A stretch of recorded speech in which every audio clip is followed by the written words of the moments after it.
Yang ini juga perkutut, Pak? Ya. Perkutut putih begitukah? Putih. Perkutut putih, manik merah. Nah, ini kita coba intip dulu dari luar. Nah, seperti itulah keadaan dari rumah ya, yang sekilas dari luar tampak seperti rumah kuno yang tidak begitu megah, namun di dalamnya nah bisa dilihat banyak sekali benda-benda yang cukup mewah ya.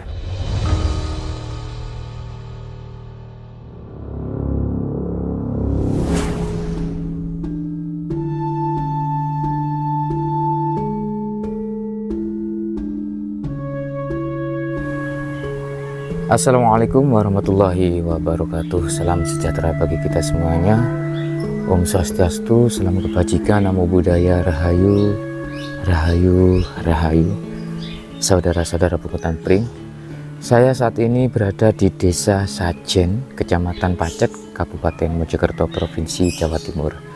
Nah, jalan ataupun keberadaan kampung di sini ya, rumahnya ya lumayan mewah, megah begitu. Nah, seperti di depan kita. Nah, ini rumah sudah berlantai 2. Nah, di situ juga berlantai 2. Nah, seperti itu keadaannya. Namun di salah satu rumah di sini kami dapatkan ada rumah yang cukup unik begitu. Cukup unik sekali. Nah, keberadaan dari rumah ini berada di tengah-tengah dari perkampungan yang berada di Desa Sajen ini. Kita coba masuk, ini adalah rumahnya. Nah, saya saat ini bersama teman-teman, ada Gus Bro Channel, Cakra Panorama, dan ini adalah rumahnya saudara-saudara Pungutan Pring. Kita coba angkat rumah yang cukup unik ini, yang masih dengan furniture di zaman kuno ya, ataupun di era-era kerajaan gitu. Nah, rumah kuno ini berada di tengah-tengah dari rumah yang cukup mewah di samping kanan dan kirinya. Bisa dilihat. Nah, ya, kita coba mendekat dan kita coba berkenalan dengan Bapak. Nah, assalamualaikum warahmatullahi wabarakatuh. Oke. Nah, ini adalah Pak Cip ya, sebagai pemilik rumah yang cukup unik yang berada di tengah-tengah dari perkampungan di Desa Sajen ini. Nah, kita dapatkan banyak burung. Ini burung perkutut, Pak ya? Perkutut. Yang ini juga perkutut, Pak? Ya. Perkutut putih begitukah? Perkutut putih, manik merah. Nah, ini ya, burung perkutut ini legendanya adalah burung yang paling disukai oleh raja-raja Majapahit. Nah, ini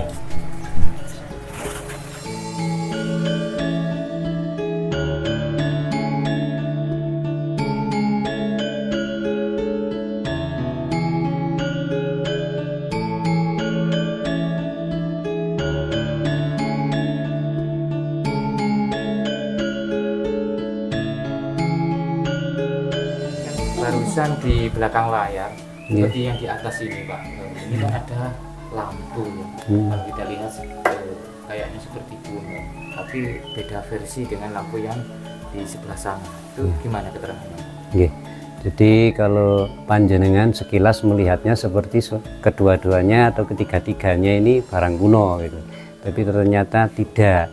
Jadi yang ini kebetulan kan kalau lampu gantung itu produksinya itu di zaman besi ya, di zaman besi. Jadi kalau tidak terbuat dari besi itu sudah bisa sekilas kita ketahui bahwa bukan ori gitu loh, tapi bentuknya memang hampir sama gitu loh.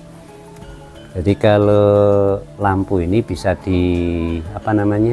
jadikan patokan ketika bahannya bukan dari besi, berarti bikinan sudah kekinian gitu loh, tapi bentuknya klasik gitu aja. Nah, ini Pak di bawah ini, Pak. Kalau ini adalah tempat alat untuk membuat jamu. Jadi zaman kuno dulu ini asli peninggalan juga. Jadi untuk menumbuk jamu untuk kesehatan tubuh. Itu bahannya dari apa itu, Pak? Ini bahannya dari Kuningan. Oh, dari Kuningan. Dari Kuningan. Oke. Kalau ini sebetulnya pengidon. Jadi kalau orang-orang petinggi-petinggi pada masa kerajaan itu, ini adalah dijadikan pengidon, berada di sisi kanan kiri kursi gading biasanya. Pengidon itu untuk meludah itu? Iya, pengidon itu untuk tempat meludah. Oh begitu, Pak. Jadi kan ada pendamping kanan kiri yang memang khusus mengambilkan pengidon ini ketika mau sama meludah, ya. Ada pelayan yang membawa ini untuk mempersilahkan entah itu permaisuri, Iya, entah itu raja, untuk berludah, betul sekali. Oke. Kalau sekarang ini saya manfaatkan untuk vas bunga.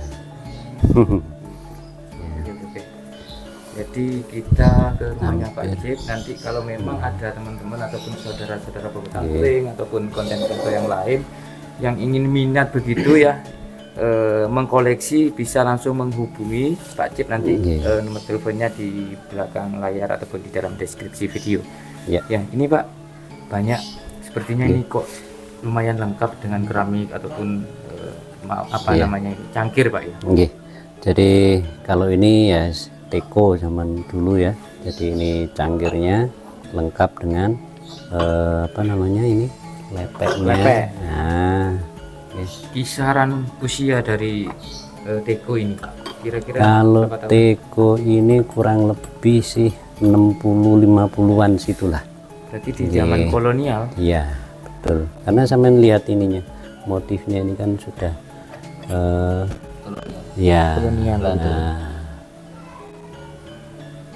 Oke. Tapi di pasaran juga banyak sekali, kalau ndak hati-hati belinya barang antik barang kuno barang antik gitu ya. Kadang-kadang kalau kuno itu pasti antik, kalau antik belum tentu kuno. Iya. Nanti kalau ingin belajar bisa langsung ke sini langsung. Kita sharing-sharing karena juga masih belajar ini. Kalau ini sih lampu tempel ya, lampu tempel. Kuno, iya, ini juga kuno. Ini tempat minyak tanahnya ya. Cuman karena ini orinya sudah tidak ada, jadi ini saya ganti dengan baru ininya. Kalau ininya masih kuno. Ini kacanya juga baru.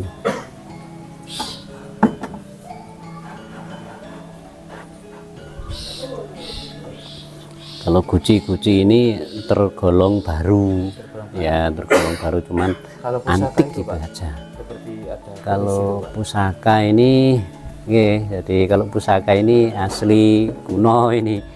Jadi memang untuk rumah sini sendiri. Jadi untuk keluarga, untuk ini kalau kegunaan manfaatnya ya tergantung kita masing-masing. Nah, ini ada piring ya, piring kuno. Nah, motifnya naga. Nah, jadi ada keunikan kalau dikasih air semakin kering airnya, kayak semacam diminum naga itu, meresap gitu mungkin ya. Kamu masih hidup ini, Pak. Meresap airnya. Airnya meresap. Airnya habis ya. Enggak bocor ke bawah, Pak, itu? Enggak. Enggak bocor, Pak ya? Oh iya. Kering. Oh iya, habis ya? Yang keramik ya. Ini saya ya boleh bocor. Ini minum barangkali ada retak-retakan, cuma kalau enggak bocor itu loh. Ada. Nah, ini kan resapnya pecah itu. Coba kita cek bawahnya tadi kok ternyata masih kering. Itulah keunikan. Kasih penjelasan. Ini sebetulnya hanya biasa. Karena saya ingin ngasih air, dan ternyata Meresap, Pak ya? ya meresap. Habis sih kan? Oh iya, habis ya, Dek? Banyak lo tadi, penuh lo itu tadi. Ini sambutan. Pak, boleh cerita sedikit, Pak, dapat benda ini dari mana, Pak, ceritanya, Pak? Ini dari teman-teman juga. Jadi Sebetulnya biasa-biasa saja kok ini, tidak ada apa-apanya.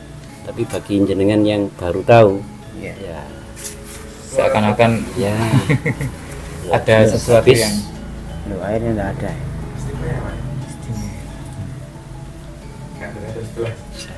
Punya Kak netes. naik. Artinya naik. Sangat istimewa. Sangat istimewa. Mas Pak satu Pak.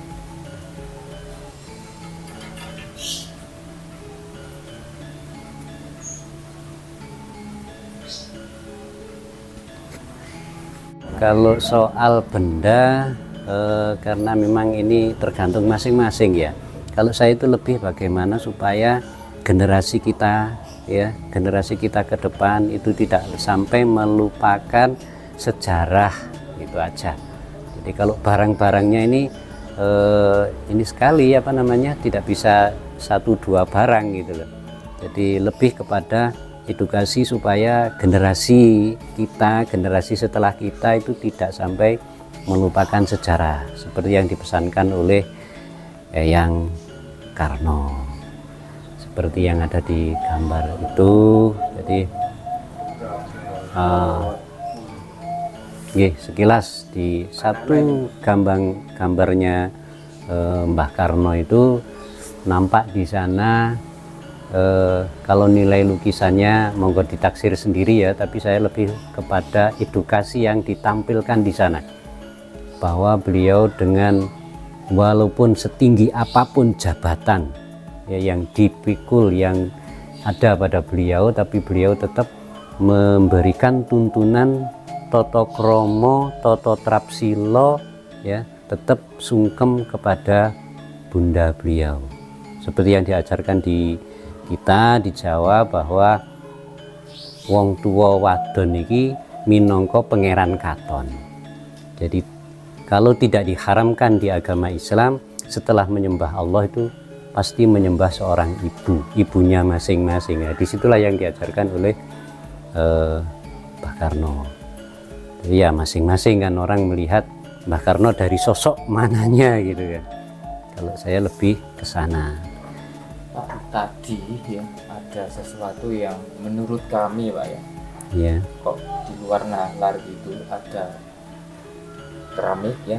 Nah di situ Pak, Nggih. mangkok atau merupakan jenis piring itu yang cukup besar itu Nggih. dan bisa menyerap air ya Pak ya. Itu gimana? Iya. Sebetulnya tidak hanya di sini. Banyak sekali sebetulnya kalau bentuk-bentuk piring hias seperti ini ya yang bisa menyerap air. Oke. Makanya kalau generasi kita tidak tahu gitu ya apa saja yang jadi bahannya ini, seakan-akan ini wah ini apa namanya pakai magic, ada kekuatan mistisnya, padahal tidak gitu loh, tidak, biasa-biasa saja. Oke. Biasa-biasa saja. Jadi tidak ada yang istimewa gitu ketika kita mau belajar. Kita mau mempelajari, oh ternyata rahasianya di sini, oh ternyata itu gitu. Jadi tidak ada ya hal yang membuat apa namanya ajib gitu, orang heran. Ya heran itu pantas karena memang belum tahu. Ya kalau sudah tahu nanti oh alah itu ta gitu loh ya. Sing buatin sakit sampai saat ini warisan apa namanya Mas? Gebyok. Gebyok. Nggih. Jadi kalau gebyok ini memang berapapun ditawar itu tidak kami jual karena tinggalan dari nenek moyang gitu. Tinggalan dari orang tua, tinggalan dari mbah-mbah, jadi turun temurun, sehingga ini juga harus generasi saya untuk melestarikan, generasi setelah saya harapannya juga mau melestarikan gitu. Di gebyok ini menggambarkan nilai seni yang tinggi menurut saya. Jadi ada historinya, ada nilai seninya, banyak sekali lah yang tersirat di gebyok ini gitu. Juga sejarah keluarga sebetulnya, oh ini zamannya buyut, zamannya mbah, zamannya orang tua gitu. Jadi banyak hal yang terkesan, menjadi kesan pesan di barang ini gitu. Seperti yang dipesankan oleh Mbah Karno gitu ya. Jadi jas merah jangan sekali-sekali meninggalkan sejarah atau melupakan sejarah. Mengko iso dadi jambu mente. Jadi sekali lagi penegasannya bahwa monggo kita sareng-sareng belajar untuk uri-uri tinggalan para leluhur sesuai dengan kapasitas masing-masing. Tidak harus seperti saya seperti ini mengumpulkan barang-barang kuno, tidak harus. Banyak cara untuk melestarikan sejarah. Itu saja. Terima kasih. Ngapunten segala keterbatasan yang ada di saya. Jadi kurang lebihnya mohon maaf. Billahi taufiq wal hidayah. Wassalamualaikum warahmatullahi wabarakatuh. Rahayu.